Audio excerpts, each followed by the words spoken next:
Hello students, welcome to erudition studies ਦੇ official channel ਤੇ ਤੁਹਾਡਾ ਸਵਾਗਤ ਹੈ। ਅੱਜ ਹੈ 18th of June 2021 ਤੇ ਆਪਾਂ ਸਟਾਰਟ ਕਰਾਂਗੇ ਅੱਜ ਦੇ ਸਾਰੇ ਹੀ ਇੰਪੋਰਟੈਂਟ ਕਰੰਟ ਅਫੇਅਰਸ ਦੀ ਡਿਸਕਸ਼ਨ। ਅਗਰ ਤੁਹਾਨੂੰ ਇਸ ਦੀ ਪੀਡੀਐਫ ਚਾਹੀਦੀ ਹੋਏਗੀ ਤਾਂ ਤੁਹਾਨੂੰ ਡਿਸਕ੍ਰਿਪਸ਼ਨ ਵਿੱਚ ਟੈਲੀਗ੍ਰਾਮ ਦਾ ਲਿੰਕ ਮਿਲ ਜਾਏਗਾ, ਉੱਥੋਂ ਜੁਆਇਨ ਕਰਕੇ ਤੁਸੀਂ ਪੀਡੀਐਫ ਡਾਊਨਲੋਡ ਕਰ ਸਕਦੇ ਹੋ।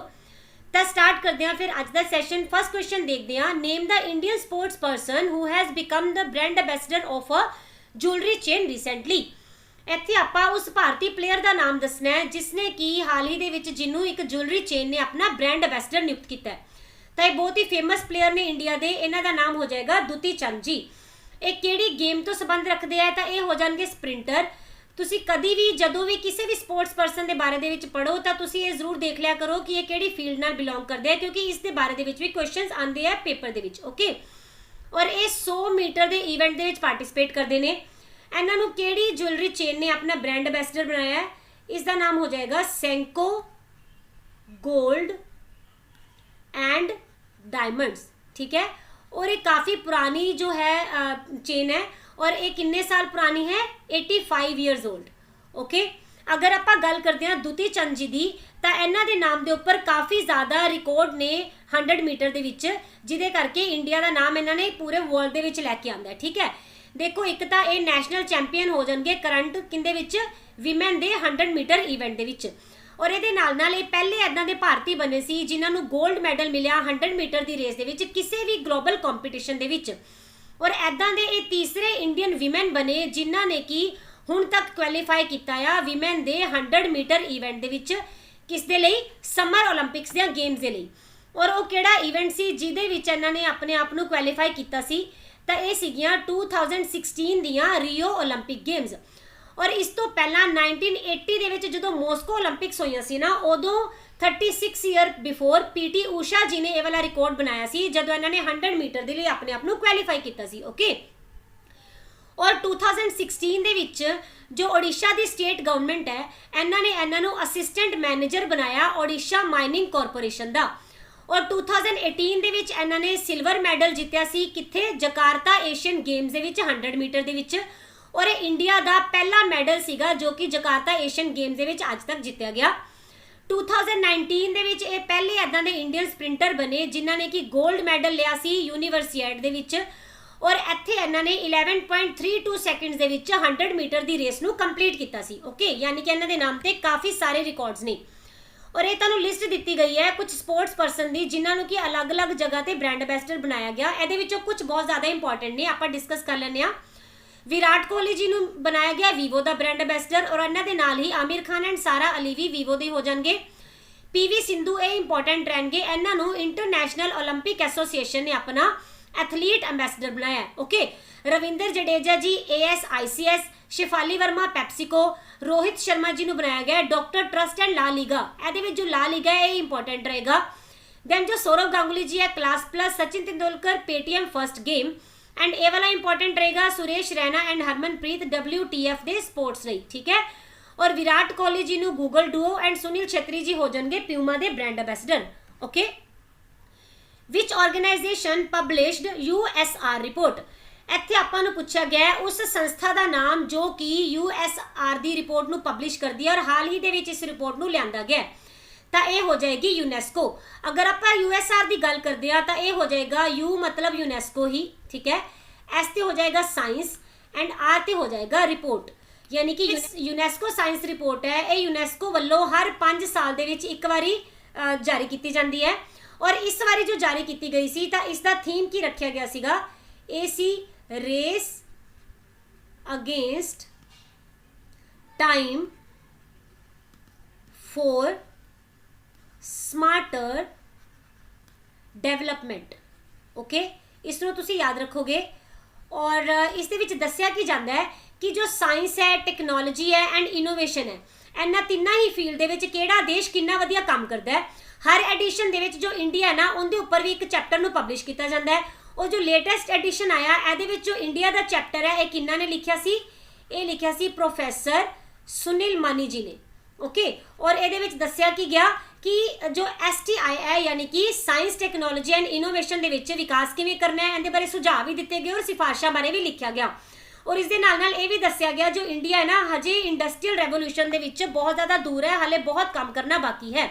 ऑलराइट, और देखो जो यूनेस्को ये वाली रिपोर्ट नूं पेश करता है ये हर 5 साल बाद होंदी है, पर किहड़े दिन होंदी है पर्टिकुलरली ये ना 10 नवंबर नूं ही रिलीज़ की जाती है, क्योंकि 10 नवंबर नूं की मनाया जाता है world science day for piece and development. और पर इस बारी की जो रिपोर्ट आई ना ये आई जी 11 जून 2021 नूं, क्यों? क्योंकि कोविड करके ये अगे अगे पोस्टपोन हो रही सी। ओके, अगर आप गल करते हैं यूनेस्को की तो इनकी फुल फॉर्म की हो जाएगी United Nation Educational Scientific and Cultural Organisation. और इनकी फॉर्मेशन हुई सी 16 नवंबर 1945 नूं। हैडक्वार्टर हो जाएगा इनका पेरिस फ्रांस दे विच। और इनके जो डायरैक्टर जनरल होंगे वो कौन होंगे? ऑड्रे ऑजले जी।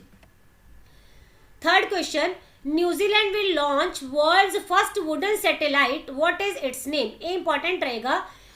न्यूजीलैंड ने हाल ही दे विच की बोलिया है कि ये वर्ल्ड दी जो वुडन सैटेलाइट है ना पहली ये लॉन्च करन जा रहा है। तो इस सैटेलाइट का नाम की रखा गया है? ये हो जाएगी वीजा WISA वुडसैट। ओके, देखो कुछ टाइम पहला जो जापान की स्पेस एजेंसी है उन्होंने बोलिया सी कि असीं फ्यूचर दे विच जल्दी ही की लैके आ रहे हैं? वुडन सैटेलाइट लैके आ रहे हैं। राइट, इन्होंने अनाउंसमेंट की, पर बाजी कौन मार गया? न्यूजीलैंड।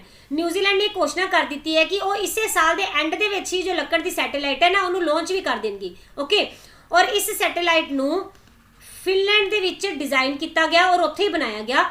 और किहड़ा इदां दा पेनिनसुला है जित्थों इहनूं लॉन्च किया गया? तो यह हो जाएगा माहिया पेनिनसुला। ओके, और इस दे नाल नाल इहनूं एक रॉकेट लैब इलैक्ट्रॉन जो है ना उन्होंने भी लॉन्च किया जाएगा। और इस सैटेलाइट की गल करिए तो यह 10 × 10 × 10 सेंटीमीटर की ही है, यानी कि बहुत छोटी जी सैटेलाइट है। इनू बनाया कि गया?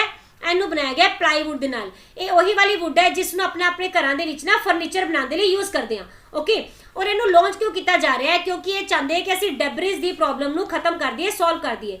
देखो डेब्रिज हुंदा की है, अलग अलग कंट्री टाइम टू टाइम की करती है स्पेस दे विच अपने सैटेलाइट नूं भेजदियां रहिंदियां ते कुछ टाइम तक ये स्पेस दे विच काम करदियां जो ये सैटेलाइट्स होंदियां, और एक म्याद पूरी होने तो बाद ये उत्थे डिस्ट्रॉय हो जांदियां ते उत्थे ना कबाड़ की तरह इकट्ठा होना शुरू हो जांदियां स्पेस दे विच, और इसनूं ही बोलिया जांदा है डेब्रिस। ओके, और न्यूजीलैंड की चाह रहा है कि असीं इदां दी इनोवेशन करिए जिस दे नाल डेब्रिस की जो प्रॉब्लम है खत्म ही हो जाए। ओके, और इस दे नाल नाल इहनूं इस करके भी लॉन्च किया जा रहा है क्योंकि देखना चाहते हैं जो वुडन सैटेलाइट है ये प्रॉपरली इत्थे एप्लीकेबल हो भी पाती है स्पेस दे विच या नहीं, कि ये अपने आप नूं ढाल पाएगी या नहीं। ठीक है, और अगर हाँ तो ये कितनी देर तक उत्थे काम कर पाएगी, इसके लिए भी इस सैटेलाइट नूं लॉन्च किया जा रहा है।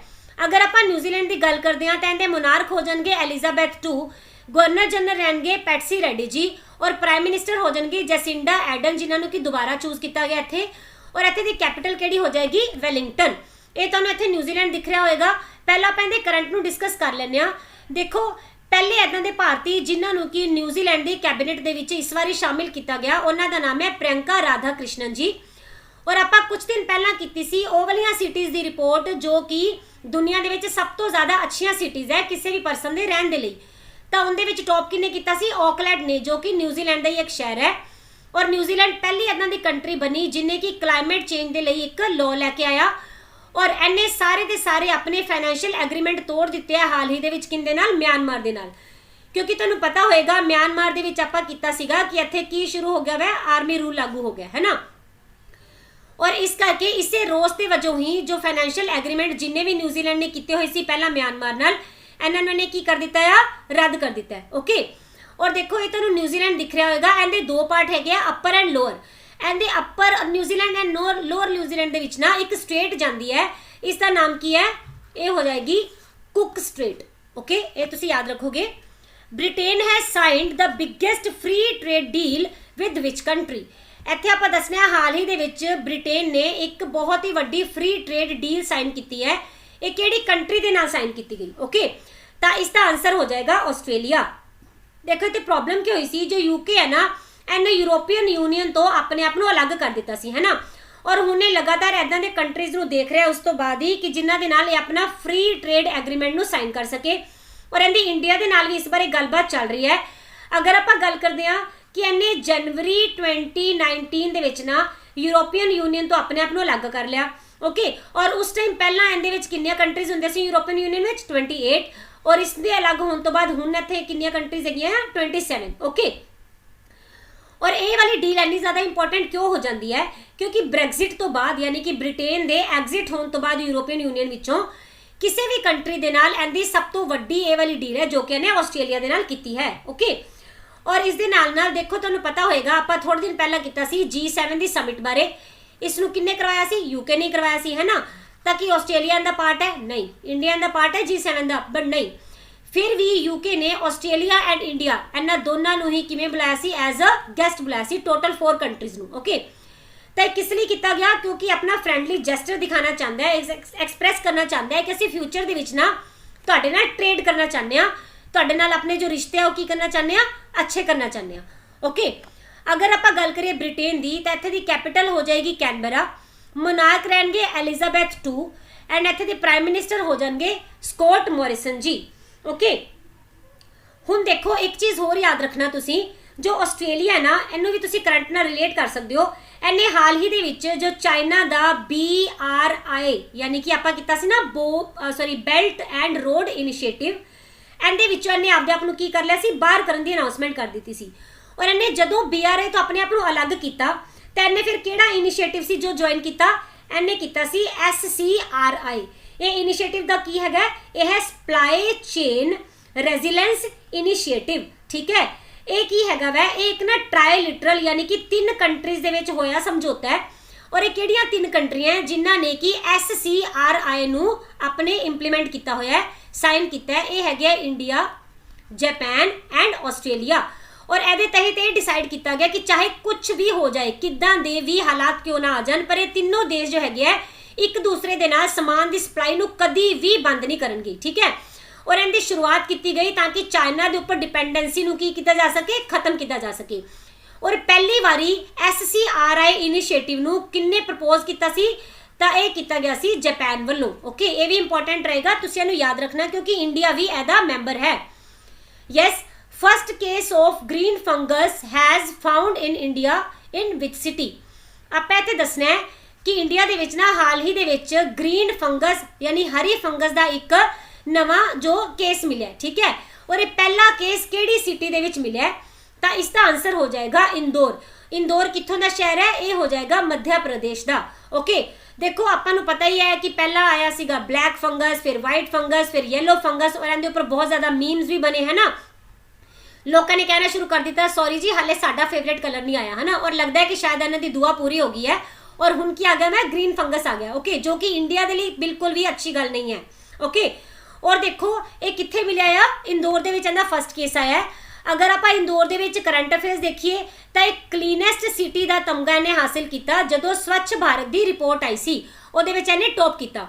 और इन्हें PPL लॉन्च किया यानी कि प्लास्टिक प्रीमियर लीग इंदौर दे विच ही। और अगर आप MP की गल करते हैं तो अनीमिया मुक्त भारत नूं टॉप किया MP ने। और इहदे विच लार्जेस्ट डायमंड रिजर्व मिलिया किहड़ी जगह के उपर, छतरपुर के उपर। एंड ये पहली ऐदा की स्टेट बनी है जिन्हें कि काउ टैक्स नूं इंपोज किया। और वर्ल्ड का लार्जेस्ट एनीमल ओनली अंडरपास बनाया जा रहा है मध्य प्रदेश के विच ही। इत्थे सब तो ज़्यादा टाइगर मिलते हैं किन्ने 526। ये हाल ही दे विच जो सेंसस होया टाइगर्स का उहदे विच पता चलिया। और जो कूनो नेशनल पार्क है ये MP दे विच ही है। इत्थे चीता नूं मंगवाया जाएगा, इंपोर्ट किया जाएगा किहड़ी कंट्री तो, साउथ अफ्रीका तो। ठीक है, India's first 3 nuclear attack submarines developed by which organisation. India दियां पहलियां 3 इंडिजीनियस, ठीक है, न्यूक्लियर अटैक सबमरीन नूं डेवलप किया गया है। आपां दसना इसनूं किहड़ी जो ऑर्गेनाइजेशन है इन्हें डेवलप किया, तो इसका आंसर हो जाएगा DRDO। देखो ये जो सारिया ही सबमरीन्स दे विच ना जिन्ना भी मटीरियल यूज किया गया है उसका 95% material made in India use किया गया। ठीक है, तो फिर ये अपने लिए वाकई अच्छी न्यूज़ है। ਇਹਦੇ ਉੱਪਰ टोटल जो खर्चा आया ये कितना है 50,000 करोड़ रुपए की लागत आई है। और क्योंकि इस प्रोजेक्ट का नाम की सीगा जिस दे अधीन इनू डेवलप किया गया तो ये प्रोजेक्ट हो जाएगा 75I। ओके, और इसे दे ही अंडर इन्हां 3 जो सबमरीन है इन्हों लॉन्च किया गया। और इहदे विच टोटल कितनियां सबमरीन है जिन्होंने लॉन्च किया जाएगा तो ये हो जाएगियां 6। ओके, अगर आप DRDO की गल करते हैं इहदी फुल फॉर्म हो जाएगी Defence Research and Development Organisation. और इनू फॉर्म कदों किया गया सी 1958 दे विच। हैडक्वार्टर हो जाएगा इहदा न्यू दिल्ली। एंड इहदा मोटो की है ये हो जाएगा बलस्य मूल्यम विज्ञानम, जो कि संस्कृत दे विच ही है। अगर तुसी किसी भी डिफेंस सर्विस की तैयारी कर रहे हो तो ये वाला क्वेश्चन तुहाडे लिए काफ़ी ज़्यादा इंपॉर्टेंट रहेगा। Okay, which organisation has confirmed first death linked to कोविड-19 वैक्सीन। ਆਪਾਂ ਦੱਸਣਾ ਕਿਹੜੀ ਇਦਾਂ ਦੀ ਆਰਗੇਨਾਈਜੇਸ਼ਨ ਹੈ ਜਿਨੇ ਹਾਲ ਹੀ ਦੇ ਵਿੱਚ ਕਨਫਰਮ ਕਰ ਦਿੱਤਾ ਹੈ ਕਿ ਕੋਵਿਡ-19 ਦੀ ਵੈਕਸੀਨ ਲੱਗਣ ਦੇ ਕਰਕੇ ਪਹਿਲੀ ਡੈਥ ਹੋਈ ਹੈ। ਓਕੇ, ਤਾਂ ਇਸ ਦਾ ਆਨਸਰ ਹੋ ਜਾਏਗਾ AEFI। ਓਕੇ, ਐਸ ਦੀ ਫੁੱਲ ਫਾਰਮ ਹੋਏਗੀ adverse events following immunisation. Okay, देखो जो AEFI पैनल है ये बनाया क्यों गया सी ताकि जिन्नी भी वैक्सीनेशन होएगी इनके अगर नैगेटिव इंपैक्ट आते हैं तो उन्होंने बारे में पता लगाया जा सके। इन्होंने हाल ही दे कन्फर्म कर दिता है कि 68 ईयर के एक बजुर्ग सी जिन्होंने कि वैक्सीनेट किया गया सी मार्च के विच, और उन्होंने गंभीर की हो गई सी एलर्जी हो गई सी। ओके, और उस तो बाद फिर हुण इन्हां दी की हो गई है डेथ। पर इसका मतलब ये नहीं है कि तुसी सोचो मैम ने बोल दिता है कि वैक्सीन जो है लगाना सेफ नहीं है, ऐसा नहीं है। ये बहुत ही रेयरेस्ट केस है क्योंकि ये मन के चलो कि अगर आप 1 मिलियन की गल करिए ना, 1 मिलियन के सिर्फ 5 लोग होंगे हैं जिन्होंने हॉस्पिटलाइज किया जाता है वैक्सीन की मतलब तुसी कह सकते हो एडवर्स इफैक्ट नाल, नैगेटिव इंपैक्ट नाल। ठीक है, और वो 2.7 ही होंगे हैं जिन्हों की डेथ होंगी है। ठीक है, इसलिए डरन की लोड़ नहीं हैगी, वैक्सीनेशन लगवा सकते हो। अगर करंट नाल रिलेट करते हैं तो किहड़ियां 2 इदां दी वैक्सीन है जो कि इंडिया ने ही बनाई है।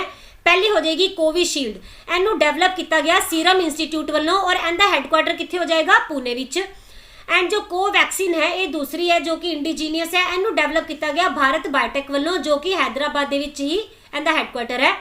और जो सीरम इंस्टीट्यूट है इनू हाल ही दे विच परमिशन मिली है कि जो रशिया की मेडिसिन है किहड़े वाली स्पुतनिक V इनू हुणे इंडिया दे विच लिया सकणगे और इत्थे इहदी प्रोडक्शन कर सकणगे। Okay, which drug of DRDO has been considered to be used to fight against all variant of corona virus. अपने कोलों उस ड्रग का नाम पूछा गया जो कि DRDO ने डेवलप किया, नंबर 1। एंड नंबर 2 जिसनों की कंसीडर किया जा रहा है कि जिन्ने भी वेरिएंट है कोरोना वायरस के उन्हां नाल ये फाइट कर सकेगी। ओके, इसका आंसर हो जाएगा 2DG मतलब 2-डिऑक्सी डी ग्लूकोज। ओके, इस ड्रग नू DRDO ने बनाया तो है पर इन्हें केड़ी कोलैबोरेशन दे नाल बनाया है तो हैदराबाद दे विच एक प्राइवेट फर्म है जिसका नाम की है डॉक्टर रेड्डीज लैबोरेटरीज। ओके, और इस फर्म के नाल मिलकर DRDO ने इनू की किया डेवलप किया और ये पाउडर फॉर्म दे विच आंदी है, यानी कि तुसी जिवें जो ग्लूकोज है उन्होंने पानी दे विच घोल के पींदे हो ना, इसी तरह तुसी इहनूं पानी दे विच घोल के पिया जा सकेगा। ओके, पर इसका मतलब ये बिल्कुल ना समझना कि ये वैक्सीनेशन है या फिर प्रिवेंटिव मैजर है, यानी कि ऐसा नहीं है कि तुसी इहनूं पहला फटाफट ले आके जाओ और इहनूं पैकेट च घोल के पी लो और तुहानूं कभी कोविड नहीं होएगा। ऐसा नहीं होएगा कि जिसनूं लैण तो बाद तुहानूं कोविड नहीं होना, बल्कि ये दवाई जो है ना उन्हां पेशेंट्स की रिकवरी नूं ईजी कर देगी जो कि पहला ही कोरोना दे नाल ग्रसित हो चुके हैं। ठीक है, और मोस्ट केसिस दे विच उन्हां नूं की प्रॉब्लम आ रही है कि जो ऑक्सीजन है उन्हां दी कमी दिखती है उन्हां नूं, क्योंकि तुहानूं पता है जो कोविड है ये अपने किहड़े पार्ट नूं सब तो ज़्यादा प्रभावित करता है तो ये हुंदा लंग्स है ना, और ये हौली हौली करके लंग जो है इहदे विच इन्फैक्शन वधदी जांदी है और जिहड़ा पार्ट मतलब इहदे नाल अफैक्ट हुंदा ना उसे पार्ट के उपर ये वाला जो पाउडर है जिसका नाम है 2DG ये उस इन्फैक्शन नूं रोक देगा उत्थे ही। ठीक है, और फिर जो पेशेंट है इनकी रिकवरी अपने आप ही हो सकेगी। और इत्थे बोलिया गया है कि ये जो ड्रग है ये कोरोना के सारे ही वेरिएंट के लिए मतलब कि कारगर साबित हुई है। सारे वेरिएंट का मतलब तुहानूं पता होएगा कि WHO ने हाल ही दे विच की कीता है, जिन्ने भी अलग अलग कंट्रीज़ दे विच वेरिएंट पाए गए सी उन्हां दे अलग अलग नाम दे दिते हैं ताकि किसी भी जो वायरस के नाम नूं कोरोना दे किसी भी कंट्री के नाल पर्टिकुलर नहीं ना जोड़िया जाए, है ना। और जो इंडिया के वेरिएंट सीगे 2 उन्हां नूं इन्हां ने किहड़ा नाम दिता सी, एक तो नाम दिता इन्हां ने डेल्टा एंड दूसरा किहड़ा दिता सी कप्पा। ठीक है, ये तुसीं याद जरूर रखोगे। तो ऐदा ही इन्होंने बोलिया कि जिन्ने भी वेरिएंट अलग अलग आए हैं कोरोना के इन्हों ये की करनगे 2DG जो है इनू ये मतलब फाइट करने के लिए हैल्प करेगी पेशेंट्स की। ओके, हाँ जी, yes. Question number 9 silver line project is being developed in which state. इत्थे एक प्रोजेक्ट का नाम दिता गया सिल्वर लाइन प्रोजेक्ट। ये आपां दसना है कि किहड़ी स्टेट है जिस दे विच इहनूं डेवलप किया जा रहा है। इसका आंसर हो जाएगा केरला।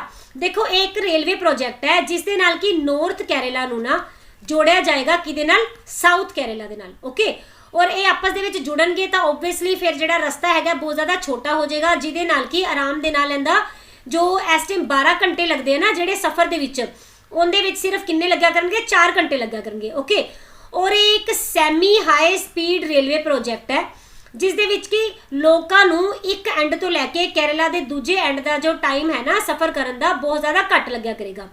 इहदे विच जोड़िया किनू जा रहा है, थिरुवनंतपुरम तो लैके और केसरगौड जो जगह है इनू जोड़िया जाएगा रेलवे दे नाल। ओके, और एक रेलवे कॉरीडोर ही बनाया जा रहा है। ऑलराइट, एंड इसनू किस राही एग्जीक्यूट किया जा रहा है, तो ये किया जा रहा है अपने KRDCL यानी कि Kerala rail development corporation limited. Okay, और इहदा एक जायंट वेंचर है जो कि यूनियन रेलवे मिनिस्ट्री है ना उहदे नाल मिल के ये कर रहे हैं। और इन्होंने की बोलिया कि असी 2024 तक इनू रेडी भी कर देंगे। ओके, अगर आप गल करते हैं केरला दी, इनकी कैपिटल हो जाएगी थिरुवनंतपुरम, CM होंगे पिनाराई विजयन जी, गवर्नर कौन हो जाएंगे, आरिफ मोहम्मद खान। अगर आप करंट विच रिलेट करते हैं तो केरला पहला ऐदा दा स्टेट बनया जिसने कि CAA दे अगेंस्ट रेजोल्यूशन नू पास किया, और 100% एजुकेशन नू डिजिटलाइज करने वाला भी पहला स्टेट यही है। इत्थे शुरू किया गया सी नॉलेज मिशन, और एक स्कीम आई सी 1 स्कूल 1 IAS, ये भी केरला गवर्नमेंट वालों ही स्टार्ट की गई, और पहला ऐदा दा स्टेट बनया जिसने कि वैजीटेबल का मिनिमम सपोर्ट प्राइस जो है इनू फिक्स किया। और first international women trade centre ये भी कित्थे बनाया गया, केरला दे विच ही। वर्ल्ड दा फर्स्ट सोलर ऑपरेटेड एयरपोर्ट ये कित्थे बनया, कोची, जो कि केरला दे विच ही है। और इंडिया दी यंगेस्ट मेयर कौन, आर्या राजेंद्रन जी, ये भी केरला दी कैपिटल थिरुवनंतपुरम तो ही बिलोंग करते हैं। Okay, which state government introduce the secondary and higher secondary education amendment act 2021। उस स्टेट गवर्नमेंट का नाम दसो जिसने हाल ही दे विच secondary and higher secondary education and एक एक्ट दे विच अमेंडमेंट करके 2021 नू इंट्रोड्यूस किया है। ओके, तो ये केड़ी हो जाएगी, गुजरात स्टेट। देखो अमेंडेड एक्ट नू गुजरात गवर्नमेंट वालों मार्च दे विच तां पास किया गया सी, ठीक है, और इनू जून दे विच जो है इहदे लिए एक लॉ बना दिता गया। इहदे अधीन की बोलिया गया, जिन्ने भी सरकारी या फिर aided secondary and higher senior secondary schools है उन्हां दे विच ना केंद्रीकृत भर्ती का पालन किया जाएगा। मतलब इत्थे TAT जो है ना ये वाले टेस्ट नू यानी कि टीचर एप्टीट्यूड टेस्ट इनू पहला पास करना पएगा, उस तो बाद ही किसी नू teaching profession they which job मिल पाएगी। ओके, और ये रूल सारे ही माइनॉरिटी इंस्टीट्यूशनस के उपर लागू हो जाएंगे, ठीक है। और ये तुसीं याद रखना होएगा कि जो इन्हां दा ओरिजिनल लॉ सी ना ਉਹਦੇ ਵਿੱਚ जो गुजरात ਦੇ ਵਿੱਚ धार्मिक और भाषाई बेस ਦੇ ਉੱਪਰ ਨਾ ਜਿੰਨੇ ਵੀ ਮਾਈਨੋਰਿਟੀ ਇੰਸਟੀਚਿਊਟ ਬਣੇ ਹੋਏ ਸੀ ਉਹਦੇ ਵਿੱਚ TAT ਲਈ ਇਹਨਾਂ ਨੂੰ ਛੂਟ ਦਿੱਤੀ ਹੋਈ ਸੀ। ਓਕੇ, पर अपडेटेड जो रूल आया है ਉਹਦੇ ਵਿੱਚ ਉਹਨਾਂ ਨੇ ਕੀ ਬੋਲਿਆ कि कोई भी इंस्टीट्यूशन होएगा उत्थे TAT ਨੂੰ लागू करना ही पएगा। और ਇਹਦੇ ਨਾਲ 15% जो स्टाफ है ये SC एंड ST कम्यूनिटी तो लिया जाएगा। अगर मान लो 15% कोई आते ही नहीं एप्लीकेशन तो फिर उस तो बाद बाकी कैटेगरीज नू मौका दिता जा सकता है। ओके, गुजरात की जो कैपिटल है वो जाएगी गांधीनगर, CM विजय रूपानी जी और गवर्नर रहेंगे आचार्य देवव्रत। करंट नाल रिलेट करिए तो गुजरात ने ड्रैगन फ्रूट नू अपने इत्थे नाम दिता है स्पैशल, केड़ा, कमलम। ओके, और इन्होंने फर्स्ट PPP प्रोजैक्ट स्टार्ट किया सी जिस दे विच कहने लैपर्ड रेस्क्यू किए जाएंगे। ओके, और किसान सूर्योदय योजना जो है ये भी कित्थों शुरू की गई सी, गुजरात तो ही। इन्हें टॉप किया सी नीति आयोग की एक रिपोर्ट आई सी एक्सपोर्ट प्रिपेयर्डनेस रिपोर्ट। ओके, ਇਹਦੇ ਵਿੱਚ गुजरात ने टॉप किया। ऑलराइट, ये सी अज दे 18 जून के सारे ही इंपॉर्टेंट करंट अफेयर्स। अगर सैशन अच्छा लगे तो प्लीज़ लाइक एंड शेयर करना। तो मिलते हैं फिर कल के सैशन के। Till then take care, bye bye.